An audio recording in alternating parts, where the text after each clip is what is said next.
Hello and welcome to this new video on how to connect to MetaMask wallet. So if you are new here, subscribe and press the notification bell icon so you don't miss any upcoming further videos. Now let's get started. So firstly, you need to open your MetaMask browser extension interface, and when you have accessed it by logging in successfully, and when you have logged in successfully and accessed the interface that is currently shown in the screen, you just have to go to the new web browser or the new web page.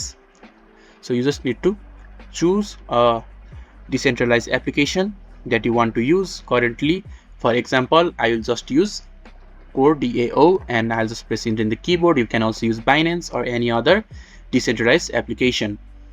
So the search result is shown to me. Now I'll just need to click on the first search result, that is coredao.org. Just click on it, and after that the core website will be shown to you on your screen. Now you just have to look on the top right hand side of the screen. There will be connect wallet, so you just have to click on that connect wallet and you will be able to see MetaMask in the pop-up box that has been appeared. So you just have to click on the MetaMask and follow through the instruction provided, and you will be able to connect to MetaMask wallet.